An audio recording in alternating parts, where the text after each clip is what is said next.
J-Lo's new Amazon Prime documentary and musical movie has caused quite a stir over the last week, especially in the Affleck-Lopez household. Once a couple 20 years ago, Ben Affleck and Jennifer Lopez are now back together, and fans are. Ben is reportedly angry with Jennifer currently after her new movie about their love life was recently released. Insiders told The Heat that Affleck was reportedly scared that J-Lo's new film, This Is Me Now, would ruin his career, and apparently that fear has not dissipated. There is a very real risk that this film will not get the reaction she is expecting. Ben's been complaining to friends this could end up being Gigli 2.0. They said it will be especially embarrassing for him considering the career that he has built up and how seriously he takes his projects. He is scared he's made a big mistake getting involved. This is the second project they've worked on together, and since Gigli was so panned by critics, receiving a 6% on Rotten Tomatoes and losing over $60 million at the box office, it seems as though Affleck has been worried about the same treatment, and it allegedly caused problems in their marriage. Ben Affleck also recently admitted the romance forced him to make major compromises. Jennifer was really inspired by this experience, which is how artists do their work, Affleck said. They get inspired by their personal life. It moves you. I know as a writer and director, I certainly do the same things, but things that are private, I always felt are sacred and special, in part because they are private. So this was something of an adjustment for me. At a screening earlier this week for the documentary, Lopez said that her husband was a, quote, reluctant participant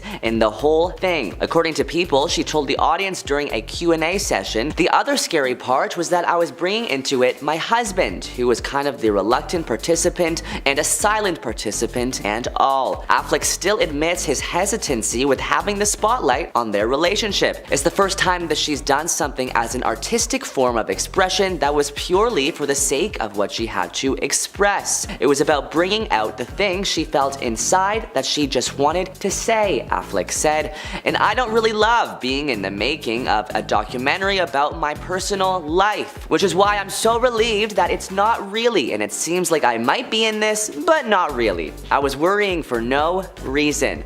The movie wasn't about me, it was about the ability to love yourself, and that love story is a lot effing harder to find than Prince Charming. Celebrity matchmaker Alessandra Conti notes that there's been a shift in how the public engages with famous couples. Navigating the complexities of fame and having a very public relationship was challenging back in the early 2000s, but now it has reached a different level. Every couple who is remotely in the public eye experiences an intense level of scrutiny, especially with the dawn of social media, she told Fox News. However, J-Lo and Ben have kept a relatively low profile when it comes to social media, and although they're supporting each other at professional events, they have kept the intimate details of their relationship private. This is a smart strategy, and as long as their privacy is maintained, it is a sustainable situation for him and J-Lo. Ben also needs to understand that whoever he dates, he will be scrutinized in the public eye. This is one of the trade-offs of fame, she says. In the documentary, the couple admitted they, quote, just crumbled under the pressure of being a tabloid phenomenon, and it put a strain on their relationship, leading them to call off their 2003 wedding 3 days before it was supposed to happen. I had a very firm sense of boundaries initially around the press. Well, Jen, I don't think objected to it the way I did. I very much did object to it, Affleck said. Getting back together, I said, listen, one of the things I don't want is a relationship on social media. And then I realized it's not a fair thing to ask. It's sort of like you're gonna marry a boat captain, you want to like the water. We're just two people with kind of different approaches trying to learn to compromise. J-Lo is no stranger to headlines and tabloid drama though. Let's go down memory lane and rehash some of J-Lo's most shocking controversies. In 2020, Shakira and J-Lo co-headlined the Super Bowl halftime show, and she was accused of throwing some serious shade at Shakira. Lopez was seen getting into a heated debate with an NFL producer about her idea to have caged child performers on stage, a reference to the living conditions that youngsters face at border detention centers. She said, I'm trying to give you something with substance, not just us out there shaking our effing butts and effing belly dancing. I want something real. I want something that's gonna make a statement, that's gonna say that we belong here and we have something to offer offer. The use of the term belly dancing, something which Shakira is very famous for, left many believing that she was dismissing her co-star's contributions. Jennifer Lopez was also accused of being insensitive to her husband's addiction issues in 2023 when she launched her own brand of alcoholic cocktails. The Let's Get Loud singer put her famous name to Dalola, a range of drinks created with mixologist Lynette Marrero. But having only just walked down the aisle with Ben Affleck, a recovering alcoholic, this latest business venture left a sour taste for some fans. There's also a rumor that J.Lo didn't used to sing on her old records. Rumors had been circulating for years that Jennifer Lopez had more than a little vocal help on hits such as Play, Ain't It Funny, and I'm Real. And in 2014, fellow R&B star Ashanti appeared to confirm that these tracks were essentially uncredited duets. Jenny from the Block is another Lopez banger whose chorus you may struggle to hear the lead artist on. In 2019, Natasha Ramos said J.Lo did indeed go in the studio and lay down background vocals over my voice. So I wouldn't say that she's so much lip syncing. However, the backgrounds are predominantly me, some ad-libs and laughs as well. Luckily, Ramos doesn't hold a grudge against the Hollywood star, but does against her label for failing to give her proper credit. Last year on TikTok, there was a viral trend going around, fans exposing J.Lo horror stories, and some of these are shocking. One woman described the experience of helping J.Lo at Foot Locker. She said Lopez, quote, cussed me out because the store didn't have the correct size for the shoes she wanted to buy her twins. But that was nothing compared to the story another woman had after Lopez came to stay in a house where she used to work as a maid. She described how a nail artist was called in to give Lopez a pedicure in bed, which the nail tech had to do upside down because Lopez, who was laying on her stomach, refused to roll over onto her back. And if you're thinking of making eye contact with J.Lo, never do it. A TikToker who says that her father worked as a driver for a car company, often used by J.Lo, said that even a driver glancing in the rear view mirror sparked Lopez to berate him for invading her privacy. Unsurprisingly, her father eventually refused to drive Jennifer ever again. J.Lo's new Amazon Prime movies aren't getting the best hype, as some say it is the worst movie ever made. One reviewer made a list called The Reasons Why This Sucked. I had no idea what was going on in the movie, she says. There was no theme, actually. There were too many themes.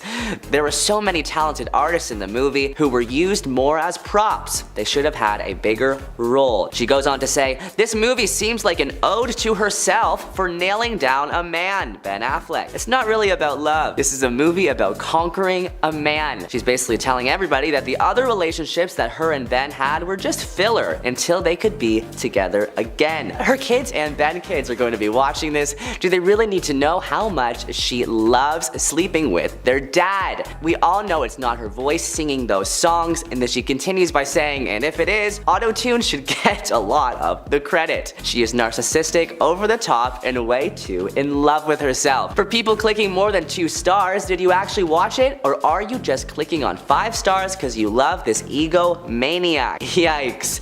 Alright, back to Ben and Jennifer. More inside details of their private life were released in her accompanying documentary that was just released this past week. Early in the documentary, Lopez reveals that she showed her musical collaborators a collection of letters that Affleck gave to her as a gift. This book is a book that Ben gave me on our first Christmas back together. It's every letter and email that we wrote to each other from 20 years ago and today, she says. The cover of the thick binder says, handwritten, The Greatest Love Story Never Told by Jennifer Lopez and Ben Affleck, 2001 to 2022 and counting. Jennifer explains, it became like our Bible and we just left it there in the studio. Ben Affleck, however, was surprised their correspondences were made public. I was like, you've been showing all the musicians all these letters? And they were like, yeah, we call you Pen Affleck, he recalls in the documentary. I did really find the beauty and the poetry and the irony in the fact that it's the greatest love story never told, and if you're making a record about it, that seems kinda like you're telling it. He adds later that he had to adjust to the change. But things that are private, I've always felt are sacred and special because they're private. So this was something of an adjustment for me.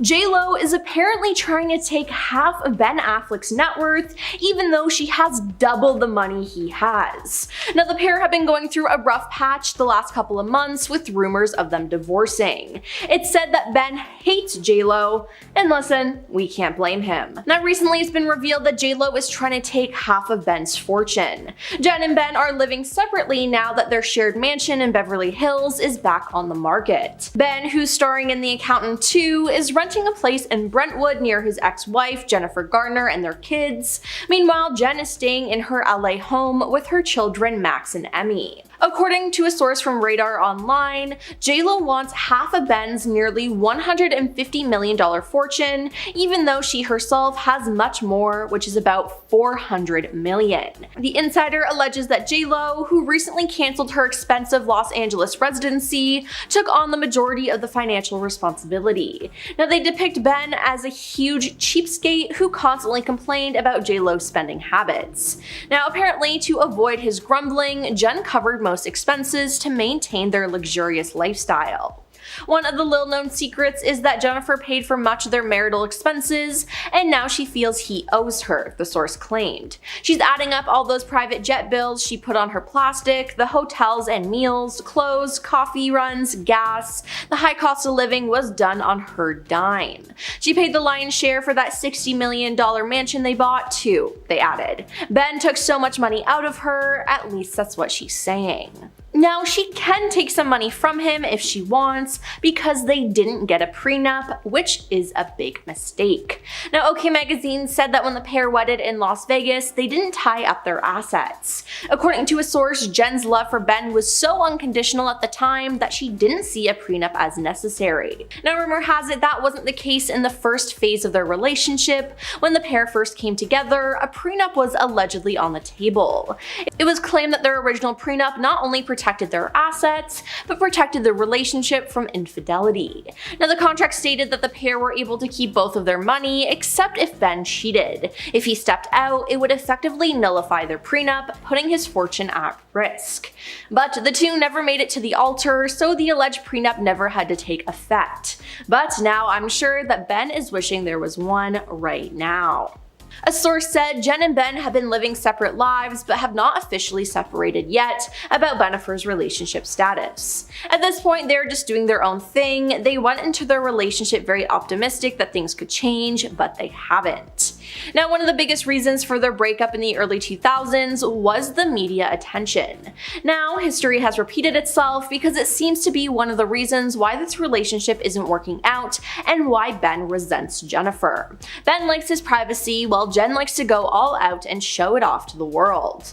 Now, we saw how uncomfortable this made Ben in Jen's documentary, The Greatest Love Story Never Told.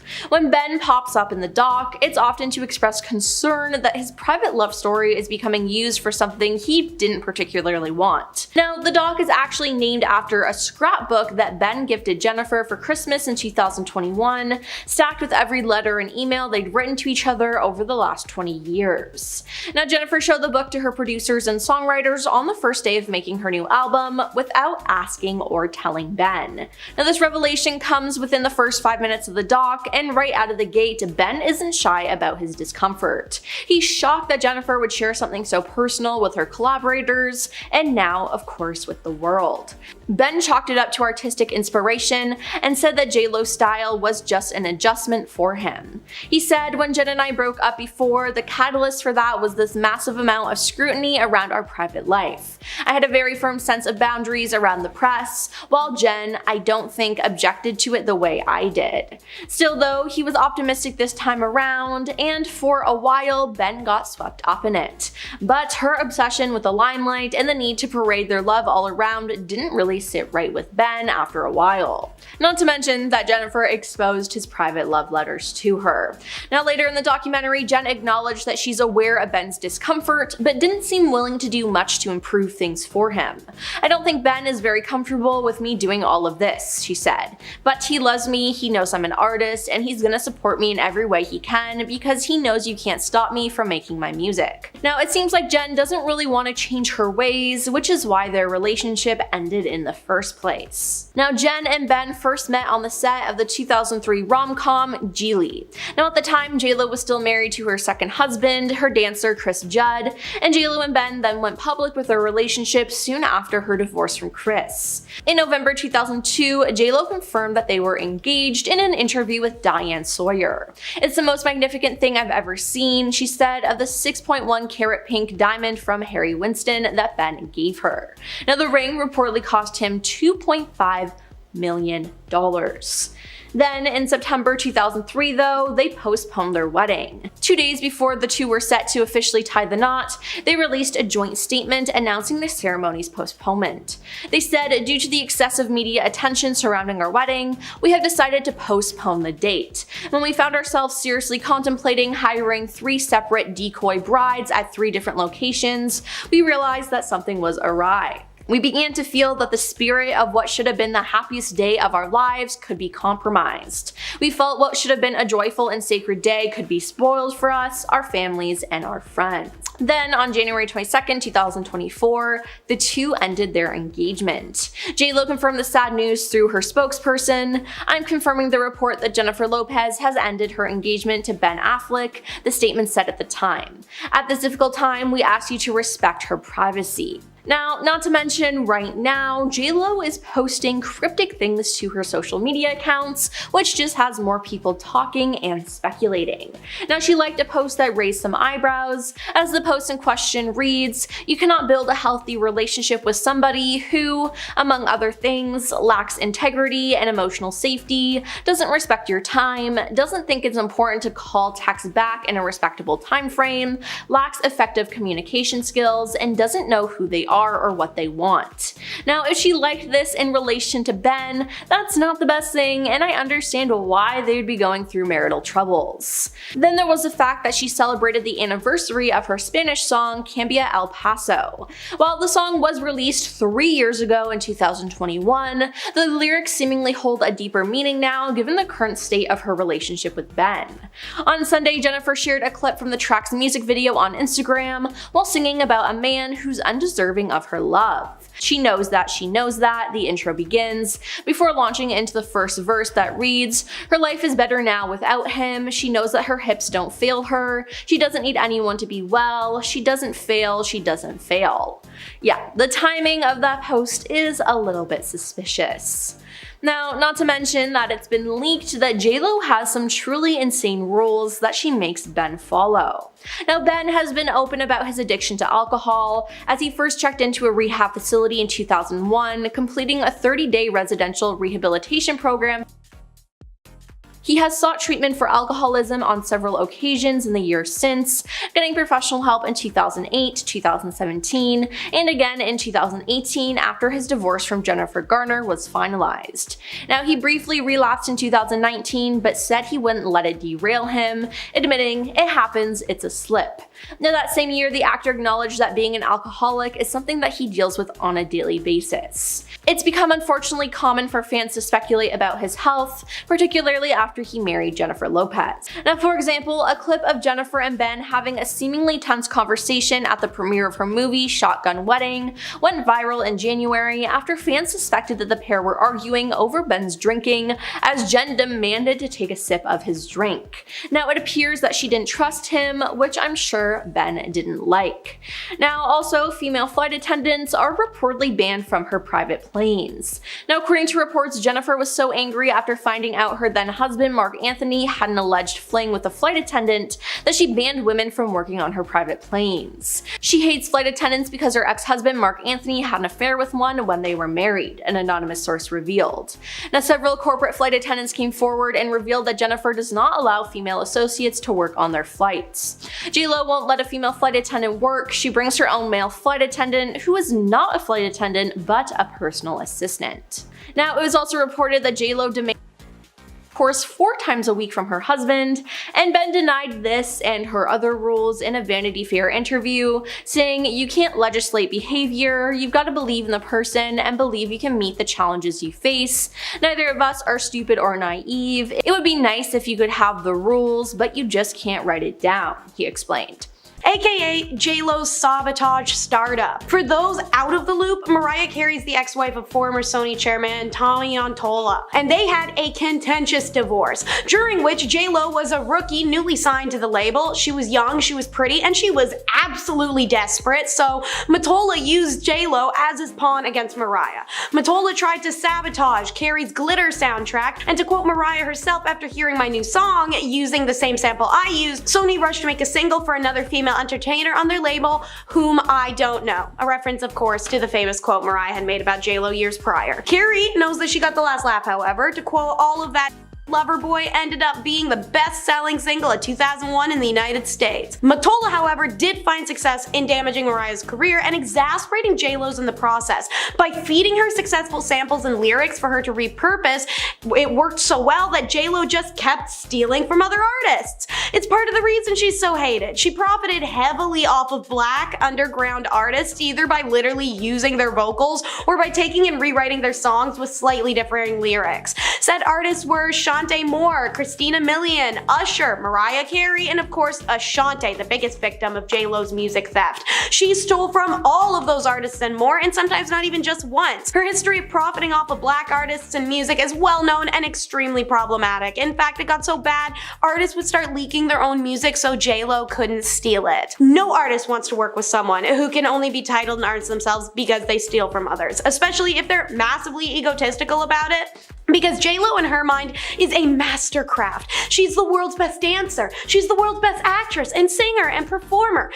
Having confidence is one thing, but being self-obsessed is another. Back in 2021, a string of articles came out about how the self-glorifying J-Lo actually burnt bridges with celebrity acquaintances with her behavior. To quote, everyone in J-Lo's life has to accept it's about her pretty much all of the time, or they simply won't be tolerated in the first place, spilt an insider to the Globe. But lately it's gotten boring for the likes of Lee Remini, Beyonce and Jay-Z, Demi Lovato, Gwyneth Paltrow, and others because of her non-stop me conversations. The source, an alleged fired house staffer, also added that J-Lo's standoffish and cool and never asks others what they're doing and isn't interested to know. She won't even hug them for fear it'll spoil her makeup. Yeah, there's having confidence. Then there's having arrogance, as Jennifer Lopez has walked a dangerous tightrope between the two for literal years. Traditionally, it's the people, it's Hollywood, their press, the movie-going public that determines who is an A-list star, not the star themselves. But during her literally renowned, famous 1998 Movie Line interview, J-Lo yeeted tradition and declared herself an A-lister. When Movie Line asked Lopez why she believed she was hot in Hollywood at the time, she responded candidly with, "Because I'm the best, and I feel I can do anything."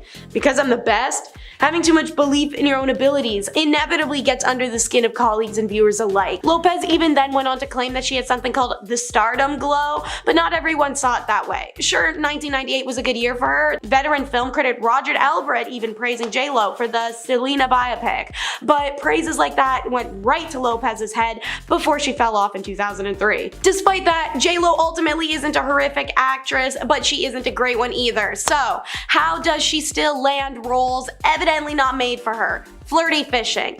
You always flirt with your co-stars. It's harmless, Lopez told Movie Line in 1998. And it's most definitely not, especially if that workplace is a movie set and millions of dollars are at stake. Directors are gonna get nervous about their actors flirting. So how does J-Lo then deal with that? She flirts with them too. To quote her, "That's the best way to deal with these big wigs," she said to Movie Line when they asked about her relationship with the U-Turn director Oliver Stone. "I just went in there and we hit it off and I flirted with him, got tough with him, and he just loved it." Now can you imagine if the roles was reversed and a man who had just said that quote was saying it about female co-stars and directors? Let's hold women accountable for using their sexuality to also pressure and discomfort others into giving them what they want, shall we? That's not cool, J-Lo. And speaking of not cool, if she ain't flirting with the male co-stars, she's victimizing the starlets. J-Lo has a mean streak and competitive side. Pair that with ego and self-pedestalization, it makes sense she'd say such things things as "Tell me what she's been in" about Gwyneth Paltrow in 1998, months before Paltrow would literally win the Best Actress award. And she also tacked on "Some people get hot by association. I heard more about Gwen and Brad than I ever heard about her work." These quotes were pulled from the famous 1998 Movie Line interview after she was asked what she thought of actresses she was competing with for roles. She then went on to say Romeo and Juliet star Claire Danes does the same thing with every character, and that she was never a big fan of two-time Oscar nominee Winona Ryder. What did she think of Cameron Diaz? A lucky model who's been given a lot of opportunities. I just wish she would have done more with them. And when talking about Madonna and the insane success of 1996's Evita, she scoffs and shares her opinion of the literal queen of pop. Do I think she's a great actress? No.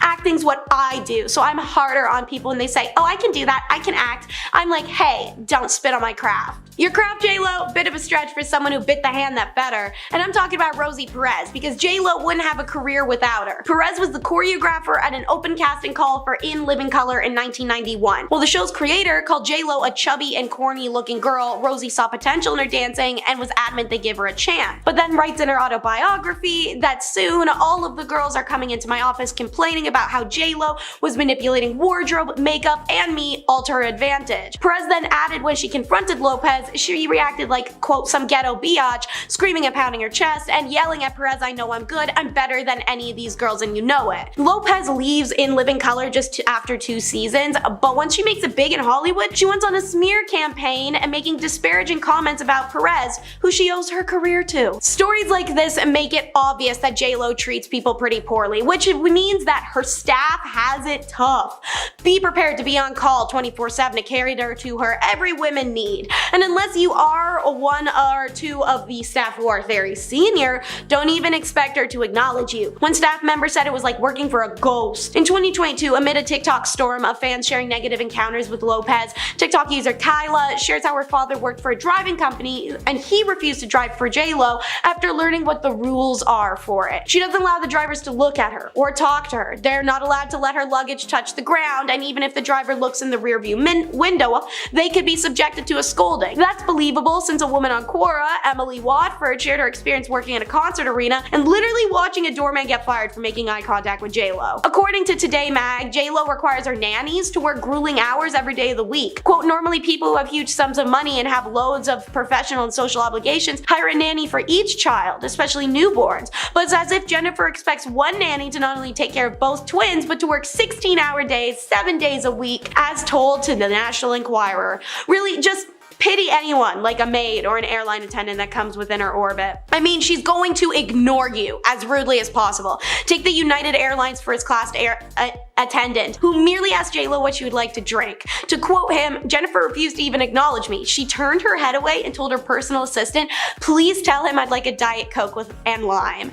It gets a lot worse when you talk about the German hotel maid who dared to knock on her door and politely ask for an autograph. Named Pré Dodage, she said, it took all of my courage and I rang the bell to get an autograph, but I was rejected by 2 assistants at the door. A day later, the cleaning company that employed me called and said Miss Lopez has complained, and I was fired right there on the phone. Lopez then turned around and called the story hurtful and refuted she got anyone fired, but she didn't deny making the call. Anyways, I'd be mortified by something like that myself, but that's honestly J-Lo for you. That's how she treats people. She's completely shameless. This is a woman who will fire you for looking at her and has no concept of why that's not okay. A woman on TikTok, Julia Wang, shared her story of meeting one of J-Lo's backup dancers in Vegas concert where J-Lo was performing and shared how cruelly they were treated, saying if you were pretty or if you were Latina, it was like a game over. She hated you. Ooh, J-Lo not being a girl's girl. Please, we've had that established since the Bash of 1998. Wang further went and claimed that J-Lo refused to talk or even look at the backups during their many hours of rehearsal time, except for the occasional eye roll or scoff, and that the only time her demeanor does a 180 is when that men walk into the room. She only treats women poorly because she views them as competition, which, as a woman, is the deadliest 7 sins of girl codes. Madonna. Superstar Madonna has been in the game since the 80s and established plenty of enduring relationships with other entertainers who've come before and after her. But that doesn't mean she hasn't had her moments where she's thrown someone the cold shoulder. In this case, Jennifer Lopez definitely deserved it because she dissed Madonna's whole career in that infamous Movie Line interview in 1998. Lopez was 27 at the time and fresh off the success of her film Selena. It was then that she decided to boast about her own talent in comparison to Madonna. Quote, "Do I think she's a great performer? Yeah. Do I think she's a great actress? No." She also added, quote, "Acting is what I do. So I'm harder on people when they say, oh, I can do that, I can act. I'm like, hey, don't spit on my craft."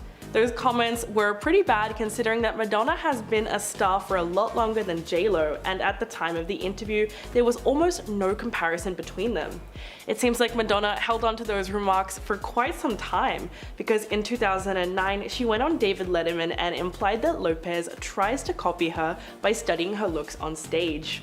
Gwyneth Paltrow. At the time, Lopez was still fresh off the success of Selena and Anaconda, and she was explaining how she felt she was grouped into what she called the bottom of the A-list actresses. Paltrow was a star on the rise at the time, with many films under her belt such as Seven, Great Expectations, and Shakespeare in Love, which earned her a Best Actress Oscar in 1999. When Lopez was asked about Paltrow, she almost seemed to laugh and made it clear that she didn't take her fellow actress's career seriously. Quote, "Tell me what she's been in? I swear to God, I don't remember anything she was in. Some people get hot by association.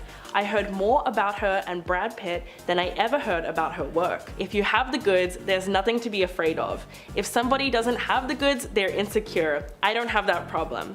Although Paltrow took the high road and never publicly criticized the star, when J-Lo started dating her ex-boyfriend Ben Affleck, she was reportedly very upset about the pairing and said that she didn't think Jennifer is right for him.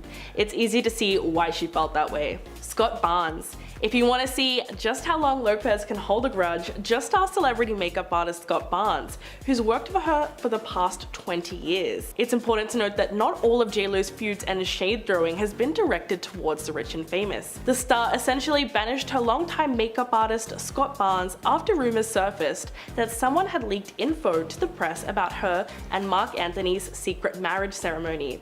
Speaking on the Jeff Probst show in 2012, Barnes revealed that the woman he considered a friend cast him aside for an entire year until it was confirmed that someone else was responsible for the leak. Quote, "It was like I had the plague." Interestingly enough, J-Lo did end up giving Barnes his old job back again after learning the truth, but apparently failed to apologize for being so cold and ruthless, which sounds exactly like something she would do. The celebrity makeup artist, who's also lent his talents to Hollywood stars including Gwyneth Paltrow, added, quote, "I went right back to work with her, and we just never spoke about it again, which is even weirder." The funny thing is, Barnes would go on to work with her for another 6 years and insisted that they remained on good terms, despite the fact that she ghosted him. He wasn't even guilty of the leak, but she cut him out of her life for a whole year. Talk about insanity. Salma Hayek. In that same interview from 1998, Lopez did not enjoy being compared to Salma Hayek. Quote, "We're in two different realms. She's a sexy bombshell, and those are the kinds of roles that she does. I do all kinds of different things." And as if trashing her career wasn't enough, the supremely confident Lopez also claimed that Hayek had been telling a few lies about the fact that she had been offered the lead role of Selena, the 1997 film based on the life of slain Texas-born superstar Selena Quintanilla. She went on to say, quote, "It makes me laugh when she says she got offered Selena, which is an outright lie. If that's what she does to get herself publicity, then that's her thing." The comments were incredibly rude and ignorant of J-Lo, even though she claimed they were taken out of context in an interview that she did a few years later. But in 2020, Salma Hayek opened up to Andy Cohen on Watch What Happens Live, saying that in the 90s she was offered the role of Selena before Jennifer Lopez, but she turned it down. Quote, "They offered it to me like a week after she died. It was a little distasteful. They were already planning on making this movie."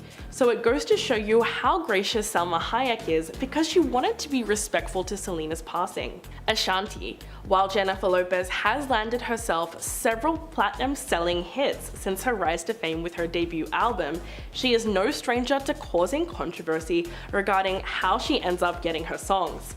While Ashanti has never openly admitted to sharing a feud with Jennifer Lopez, the R&B songstress has certainly hinted that she was often overlooked because of the success. Aside from being accused of stealing the same sample song that Mariah Carey used for her song Loverboy in the same year, Lopez was also given songs that were initially intended for Ashanti, which left Ashanti feeling irritated given that she had just landed her first taste of success in the music industry around that same time. Then in September of 2001, Lopez released I'm Real, lifted from her second studio album with Gotti, but he eventually handed the track over to Lopez even though the song was already recorded and mixed with Ashanti's vocals, which is why you still hear her background vocals in Lopez's version. Ashanti said, quote, "It felt bittersweet because I was really excited because it was with J-Lo, you know what I mean?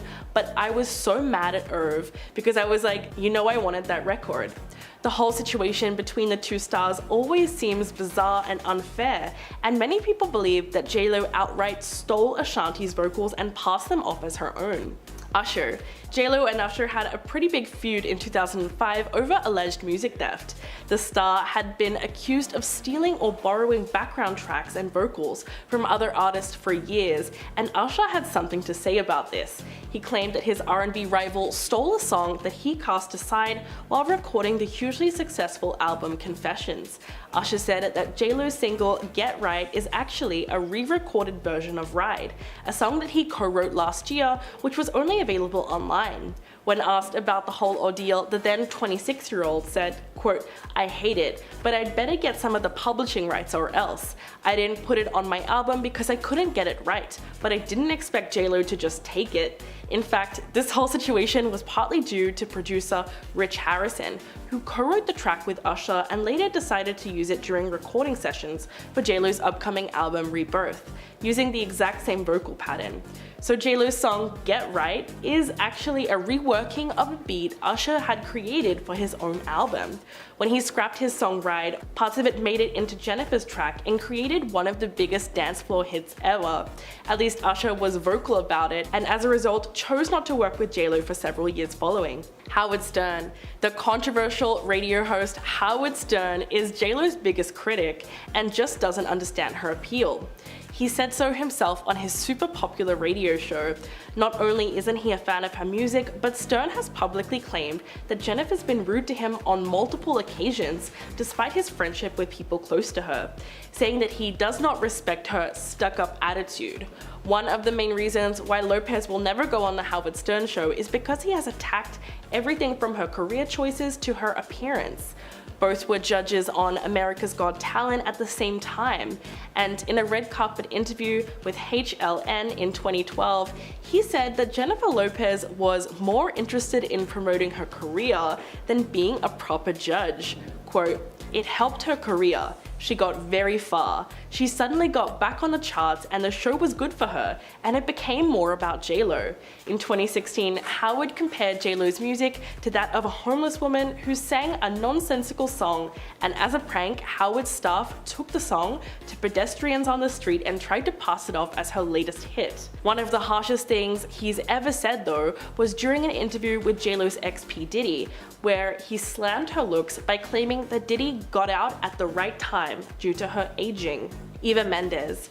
There was a time where Eva Mendes and J-Lo comparisons were inevitable. Similar to Lopez, Eva's career began in the 90s. She started out featuring in music videos with stars like Will Smith, Aerosmith, and Pet Shop Boys. They were both Latina actors making waves in the entertainment industry in the 2000s. They've both dated A-listers and starred in big-budget blockbusters, delivering standout performances that stole the show. However, when these similarities were brought to Eva's attention, the actress was very offended at the idea and felt that it was insulting to be compared to Lopez at all. In fact, Eva even felt that her approach to acting was more serious than Lopez's in a major way, and added that J-Lo manages her career like a business as opposed to caring about her art. Quote, "I would like to think I will have a more serious career than J-Lo. We may be both of Latin origin, but that's where the comparisons stop. She manages her career like the head of a big corporation, whereas the only thing I care about is becoming the best actress possible."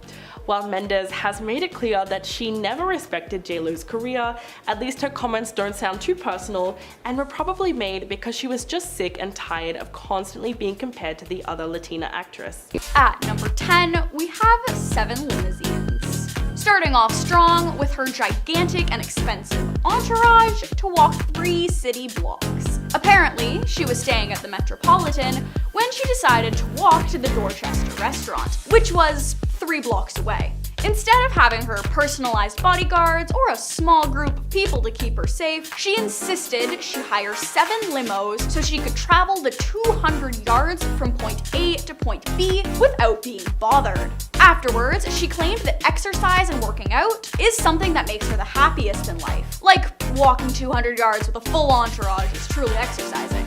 The entire situation is so bizarre and out of touch, you can't help but recognize it as diva behavior. At number 9, we have how she got someone fired for asking for an autograph. A hotel maid asked her for an autograph, which is totally respectable, because she's literally Jennifer Lopez. But it was how she responded that made her such a diva. When the maid asked her very politely for an autograph, nothing came of it. But a day later, the maid received a phone call from the cleaning company she was employed with to let her know that Jen complained about it, and she was fired from that point on.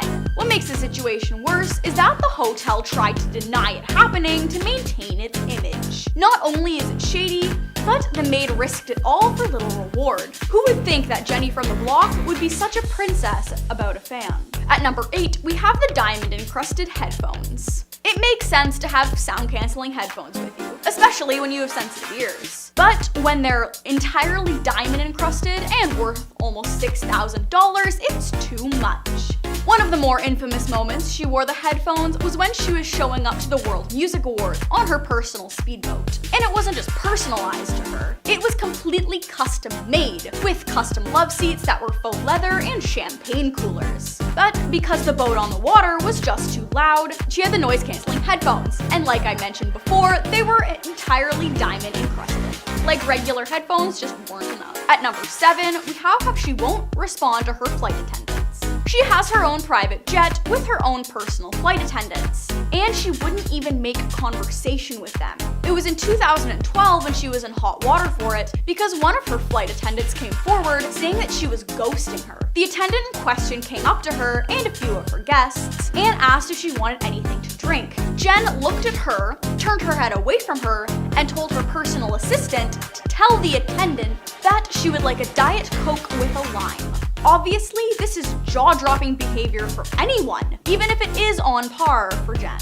At number 6, we have $20 million to be a judge. While she was one of the hosts on American Idol, she was charging $20 million a season. And to add to it, she even bought out Simon Cowell for $12 million so she could replace him.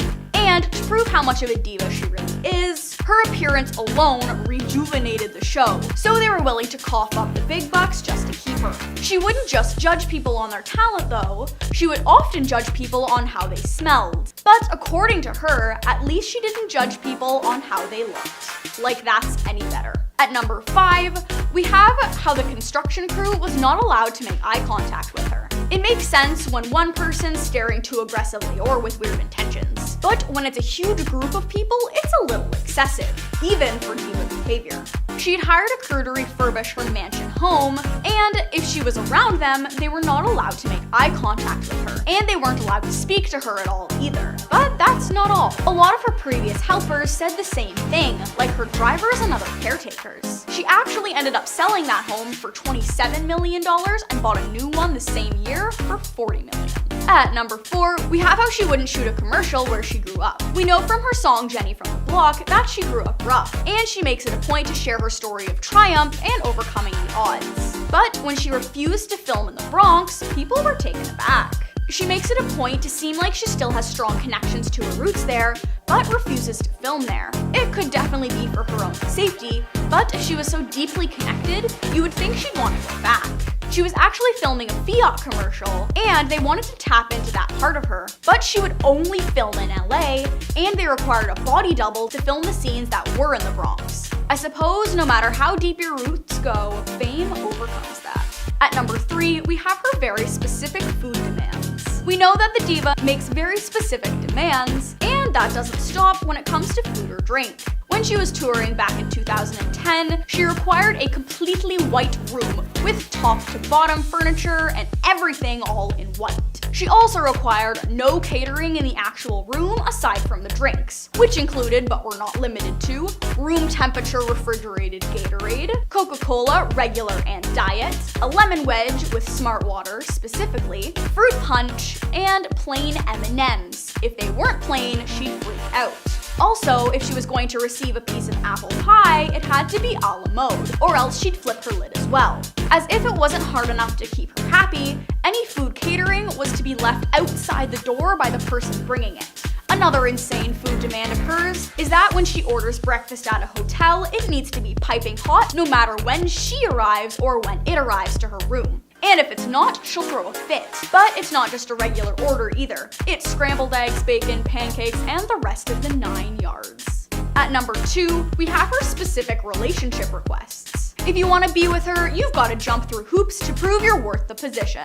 When she was still with Alex Rodriguez, she claimed she really loved his physique, but if he ever lost it or let himself go, she wouldn't be able to stay with him because that was a deal breaker, and she wouldn't marry him if it wasn't a guarantee that he would remain his shape. And that's not all.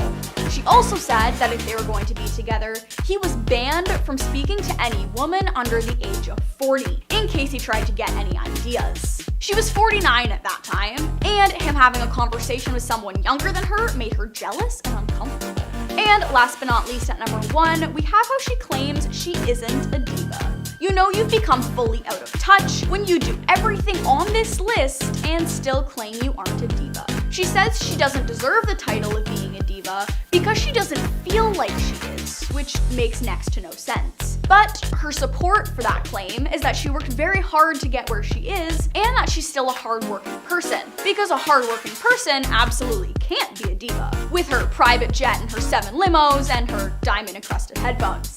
Getting somewhere big in life when you come from nothing is a big deal, and it's really inspiring to young and upcoming artists. But when you've become that desensitized to your lavish lifestyle, maybe it's time to do some proper soul searching. Number 10, Mariah Carey. This celebrity feud is legendary, so it's only fair that we start off with this one. J-Lo and Mariah Carey have been at each other's throats since the early 2000s. In fact, most people remember the iconic line that Mariah told a German reporter, "I don't know her."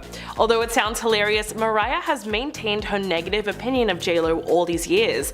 For example, an interviewer once asked her what she thought about Beyonce and Jennifer Lopez, and she responded by saying that they don't even belong in the same category for a very specific reason. Well, it's hard. You can't really put those two people in the same category because one is in a really different generation. They just started singing later. But when you talk about Beyonce, I think she's wonderful. She's great. She's a talented person.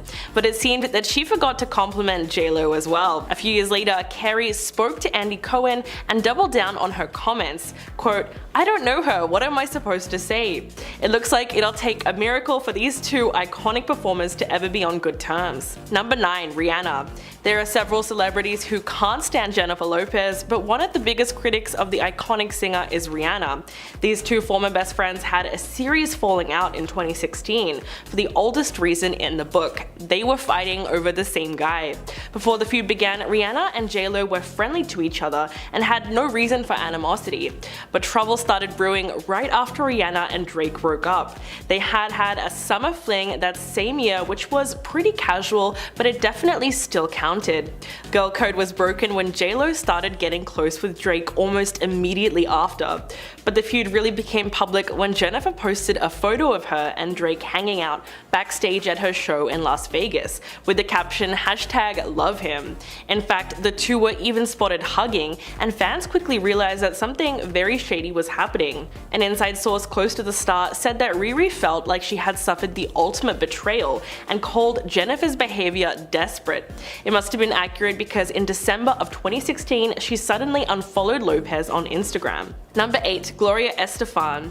Cuban-American superstar Gloria Estefan was originally supposed to be performing at the 2020 Super Bowl alongside fellow Latina pop stars J-Lo and Shakira, but after seeing J-Lo's new documentary called Halftime, where the singer went on a rant about having to share the stage with Shakira, Gloria put her comments on blast. She didn't seem to agree that it was the worst idea ever to have the artist share the stage, and explained why Lopez got it wrong on Watch What Happens Live with Andy Cohen.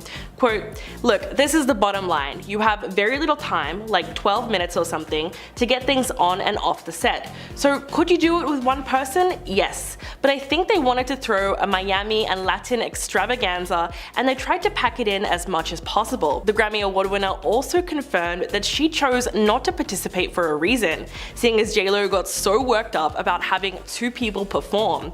Quote, "Okay, and imagine what J-Lo would have said if I was the third. I literally would come out, done a shake your booty and out." But she went on to insist that it was their moment and that she didn't want to go on a diet in December anyway. Number 7. Nick Cannon. The Wild and Out star took a cue from his ex-wife Mariah Carey's famous phrase to throw shade at Jennifer Lopez during his guest appearance on The Wendy Williams Show.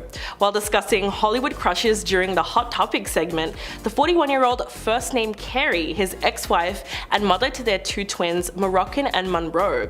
Quote, "Number 1, Mariah, the amazing mother, superstar, singer." He then went on to name Halle Berry and Naomi Campbell as his second and third choices. A producer then suggested J-Lo as an option, and he just responded with, "I don't know her." After the audience erupted into laughter, the host added, "That was a joke for the lambs. Shout out to the lambs," as Carey refers to her fans as the Lamely. Cannon made it clear who he supports in the ongoing battle of the divas, and naturally he sided with Carey, so we can't really fault him for that. It's been a bit of a running joke for years that Mariah wasn't kidding and didn't actually know J-Lo personally when she gave that interview, but it was too late to clear the air, as the classic "I don't know her" line has gone down in history as one of the best ways to shade someone. Number 6. Rosie Perez. Both Jennifer Lopez and Rosie Perez have served as inspirations to the Latin community for over 2 decades, but they haven't always gotten along. They met back in 1991 during an open casting call for In Living Color. At the time, Perez was the show's choreographer, and Lopez was auditioning to become a member of the dance troupe known as the Fly Girls. Her audition was unsuccessful, but Perez saw a star quality in J-Lo and actually pulled some strings to get her in. But after she was in the group, it became clear that Lopez didn't get along with her fellow dancers.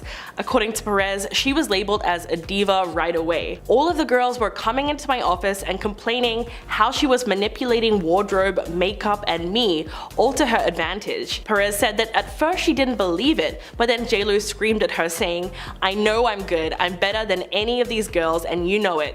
What's worse is, after J-Lo left the show and made it big in the music industry, she went on talk shows trashing her former choreographer. Perez also implied that J-Lo ghosted her. Quote, "I called her up, she wouldn't pick up. Frustrated, I left her an irate message on her answering machine. Instead of calling me back and hashing it out like friends do, she went on a major talk show and reiterated my lashing." Number 5. Brandy. Brandy has had a public feud with Jennifer Lopez since 2017, and according to Kiwi Report, she made it clear that she supports Mariah Carey going against J-Lo too. Basically, she posted a photo of herself on Instagram hugging Carey with the hashtag #SheKnowsMe. The caption was super perfect and a great reference to that famous "I don't know her" comment. So the whole thing tells us that Brandy is totally teaming with Mariah. Brandy's post exploded on social media and Lopez fans immediately took offense to it. Mariah saw the backlash and chimed in to Brandy's photo, commenting with a simple "I sure do." But the singer was quick to defend herself from hate comments and edited the caption shortly after posting it with, quote, "Oh my god, what happened? I swear to goodness, I don't know what the fuss is about. I love this pic and now everyone thinks I'm throwing shade. At who? This is funny, can't take this one down. I love this picture, and whenever I'm throwing shade, it's not questionable. You know that I am. She totally doubled down on dissing Jennifer and siding with Mariah, adding, quote, also, I've met her several times. Like the several seats that should be taken, she does know me. Number 4, Nicki Minaj. These two have allegedly been feuding since 2012. It all started when Nicki was performing on one particular episode of American Idol at the same time that JLo was sitting on the judge panel. In a rather awkward moment, Nicki asked if she could come back on the show as a guest judge and asked JLo to scoot over. As a Latina artist hit back, she said, I don't know if there's room for both of us. It was one of those joking moments that seemed like there was something else behind it, but nevertheless the two seemed to be just joking around, even though Nicki told a reporter backstage, quote, she didn't seem to be having it, but she's gonna have it. Okay, so now we're jumping to 2015 when fans swear that Nicki shaded JLo for performing her song at the American Music Awards. As she was performing a small part of Anaconda, the camera cut to Nicki in the audience looking less than happy with the rendition. The clip showed her emotionless face and made it seem like she didn't approve of the way her song was being used. Number 3, Ryan Seacrest. This incident gives Ryan every reason to hate JLo because it's pretty bad. Ryan Seacrest worked alongside the singer on American Idol and the two quickly became friends. But all that seemingly changed when the talk show host revealed that he flew down to Miami to celebrate her milestone 50th birthday, only to be denied entry at the door. Ouch. He recalled the whole story on Live with Kelly and Ryan and explained that he flew down from New York for only a few hours because he had to make it back in time for the next morning's show. But when he finally arrived, the doorman told him, "You're not on the list," to which he responded, "Clearly, there's a mistake. She invited me personally." But upon being denied, he checked the list and couldn't find his name. The doorman just asked him to wait, made a quick call, and was able to confirm that Seacrest was indeed on the guest list. But the host went on to say that he was the first person there and no one really got turned up until after he left. It would have certainly been a little embarrassing to say the least. Number 2, Cameron Diaz. Throughout the years, Jennifer Lopez has been known to speak negatively about her fellow actors, and it looks like it may have come back to bite her.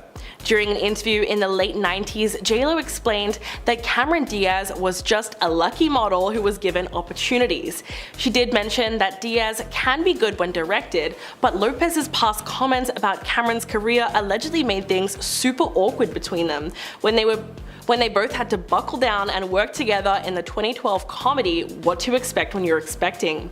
Several anonymous sources on the set of the film claimed that the two stars did not get along at all during the shoot.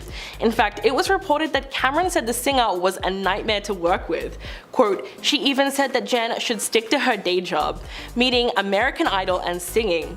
According to The Insider, JLo demanded to eat at specific times, no matter what, and stops working when it suits her, and she had her assistant run over to her with food. This is what allegedly drove Cameron crazy. Another source claimed that the co-stars actively avoided one another while filming and tensions were thick. Number 1, Ojani Noah. The former couple were married on February 22nd, 1997 and got divorced barely 1 year later, in January of 1998. It was so long ago that you would think Ojani has moved on from the relationship, but apparently he's still holding on to a bit of resentment. In fact, Jennifer's former flame was out to make a buck off their brief marriage by trying to expose revealing videos from their honeymoon.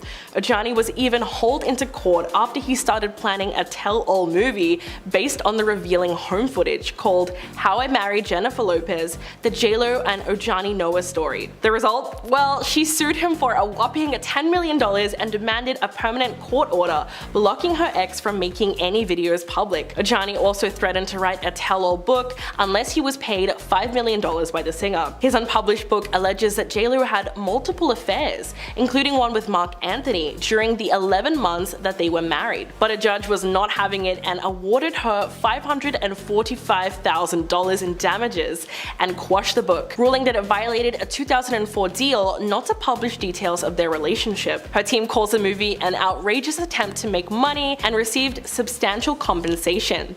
So it's clear that he's still a little bit bitter. At number 10, we have Jennifer's dismissal of bad teacher actress Cameron Diaz when she made the comment that she believes Cameron is a quote, lucky model who's been given a lot of opportunities, and how she wishes she would have done more with them. In turn, Cameron made a statement that Jennifer's behavior on set was rather cold, as she pretty much ignored her. She also described Jennifer as being someone who was hard to work with. As a clapback, Cameron further pushed that J-Lo should stick to her day job of singing. However, in the same Jennifer interview, it wasn't just Cameron that she came for. She also took shots at fellow actresses Gwyneth Paltrow and Winona Ryder. For Gwyneth, Jennifer said, "Tell me what she's been in? I swear to God, I don't remember anything she was in. Some people get hot by association. I heard more about her and Brad Pitt than I ever heard about her work." On Winona, Jennifer recalled, "I was never a big fan of hers. In Hollywood, she's revered. She gets nominated for Oscars, but I've never heard anyone in the public or among my friends say, oh, I love her." At number 9, we have radio show host and interviewer Howard Stern, whose reasonings for not liking J-Lo comes in many forms. For one, he hates her music. Howard's typical musical vibe is 90s rock and grunge rather than early 2000s pop. But not only does Howard not enjoy Jennifer's music, he's also bashed it in the form of jokes on numerous occasions, despite his attraction to fairly few pop songs in the past. In summary, it was Howard Stern's show co-host Robin who made claims while they watched her on the floor music video that radio stations were hesitant to play the song since she hadn't been charting for a while. Apparently, to further this point, he described that the relevance of J-Lo being a judge on American Idol kind of forced the song down consumers' throats, and Howard later accused Jennifer of being self-absorbed because the single debuted on American Idol. Howard further bashed her Super Bowl performance and even ridiculed Jimmy Fallon's praises for it as well. There was also the incident where Howard claims he spent the entirety of his run-in with his friend Mark Anthony, who was married to Jennifer at the time, being completely ignored. This further pushed the established reputation of Jennifer being a snotty diva. Howard's last straw was Jennifer's interview, where she was asked if she found Howard attractive, and remained silent while expressing a puking expression. Since then, Howard has not let up on the insults about her attitude, music, and business choices whenever she's brought up on his show. At number 8, we have Gloria Estefan's shade to Jennifer for her halftime documentary spiel about performing with Shakira for the 2020 Super Bowl. When Gloria admitted she chose not to participate with no regrets, she blasted Jennifer's comments about their experience when she sat down with Andy Cohen on Watch What Happens Live in June. Quote, "Imagine what J-Lo would have said if I was third. I literally would come out, done, shake your booty, and out. It was their moment, plus I didn't want to go on a diet in December." This was in light of J-Lo's reaction to Shakira co-headlining the sports event. Benny Medina said in the film that it was insulting of the Super Bowl to request 2 Latina artists when one had already historically done the work. Yet Jennifer was the one who was upset about splitting her time on stage, stating that they only had 5 minutes to sing all their desired songs accurately. Quote, "We have to have our singing moments. This is the worst idea in the world to have 2 people do the Super Bowl." While Jennifer and Shakira communicated about their upcoming performance, Jennifer added, "They said 12 minutes. I got a good confirmation that we could have an extra minute or 2, so now we're at like 13-14 minutes. I think Shakira, what we should have is you should have half the time and I should. If it was going to be a double headliner, they should have given us 20 minutes. That's what they should have effing done." At number 7, we have singer Brandy, who was apparently picking sides when the Lopez-Carey feud was at its peak. Brandy had shared an Instagram photo of her embracing Mariah in 2017 with a short 3-word caption of #SheKnows Me. Brandy's followers were on her like water as soon as the post was uploaded, speculating that the caption had everything to do with Mariah's famously memed "I don't know her." In response, Brandy denied there being any drama, rearranging the captions and then say, "I swear I don't know what the fuss is about. I love this pic and everyone thinks I'm throwing shade. At who? This is funny. Can't take this one down. I love this picture. And whenever I'm throwing shade, it's not questionable. You know that I am." Brandy also continued unapologetically with, "I've met her several times like the several seats that should be taken. She does know me." And if things couldn't get any shadier, Mariah made sure to clear things up in Brandy's comments with a simple "I sure do." At number 6, we have J-Lo's first husband, Ohani Noah. Despite their marriage being short-lived and ending as of 1998, it seems Ohani still can't stand Miss Jenny from the block. Their 9-month marriage apparently wasn't all that great, as Ohani had been working hard to slander his ex-wife's name on a number of occasions. Back in 2006, Ohani published a tell-all titled The Unknown Truth, a passionate portrait of a serial thriller. J-Lo halted this project with a lawsuit and claimed that Ohani was breaking their confidentiality agreement. Jennifer won $545,000 in damages, and Ohani was given a court date which forbid him from criticizing, denigrating, casting in a negative light, or otherwise disparaging Jennifer. In the next 3 years, Ohani threw himself back into news outlets when he made threats to release a sexually suggestive video of Jennifer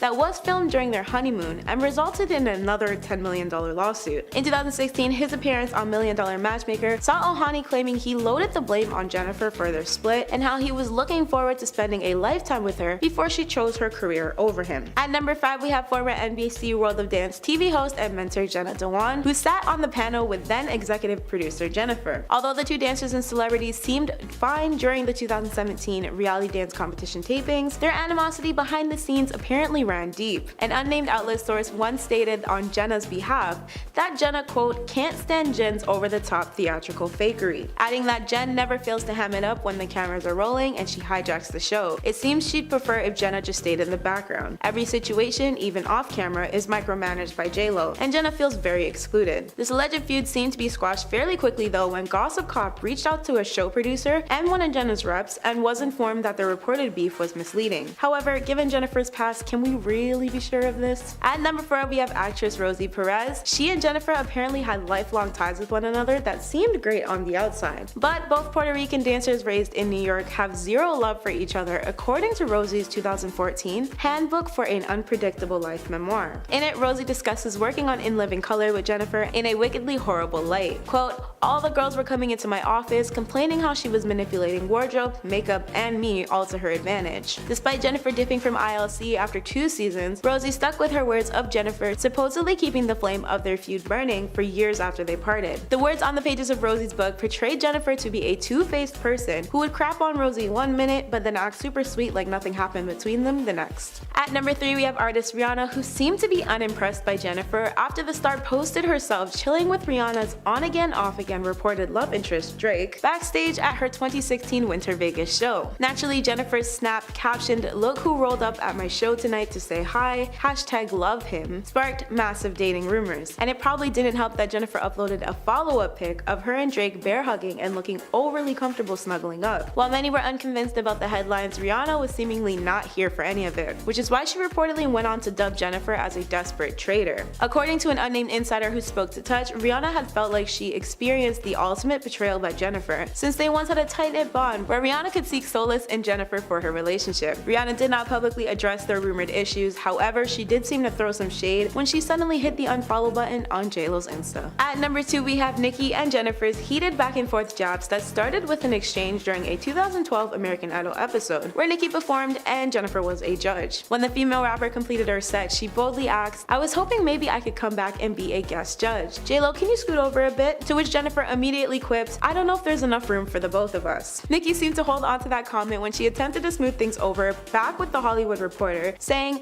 "She didn't seem to be having it, but she's gonna have it. We were just joking around." However, in 2015, things were still just as messy when Jennifer opened the American Music Awards performing a medley of songs which included Nicki's hit Anaconda. Nicki seemed to be unimpressed by her performance, as the camera gave away her emotionless expression, which told us everything we needed to know, as one fan hinted. Nicki came to Jennifer's defense at that point though when she fired back with a tweet to a fan explaining, "I'm looking at my own face on the screen when I'm looking to the right. I turn back and look at her." At number 1, we have the iconic I Don't Know Her rivalry that has been carried out for years now. This beef has been ongoing since the early 2000s, with both stars being repeatedly questioned on whether or not they actually like each other. It seems they can't really decide though. Host Andy Cohen brought up their beef on his show in 2014, where Jennifer nonchalantly played the situation off with, "I don't have a feud against her at all. I've read things she said about me that were not the greatest, but we don't know each other. I would love to meet her and I would love to be friends with her." However, she told Wendy Williams the exact opposite in 2016 for her show, explaining, "She's forgetful, I guess. We've met many times." Andy went straight to the source to speak with Mariah that same year, and in response, Mariah reiterated, "I don't know her. What am I supposed to say?" Jennifer, of course, took this as major shade, and when people were flaming Mariah for her quote disastrous New Year's Eve performance that winter, Jennifer threw some shade of her own by liking a post referring to Mariah's performance as a train wreck. It seems Mariah got the final laugh though because she made it rain shade in her 2020 memoir, The Meaning of Mariah Carey, where she revealed her feud with Jennifer on top of slamming Jennifer's ex-husband and former CEO of Sony Music, Tommy Mottola, for allegedly attempting to ruin her career with Jennifer's help. Mariah claimed Tommy tried to sabotage the glitter soundtrack Firecracker and pushed that the movie's lead single Lover did not go unnoticed by Sony executives. Mariah also added that Sony rushed to make a single for another female entertainer on their label, but rather than naming Jennifer in the allegation in her sampling of Firecracker on I'm Real that same year, Mariah just concluded with her infamous comment, finishing her statement with, "After all that ish, Loverboy ended up being the best-selling single of 2001 in the United States."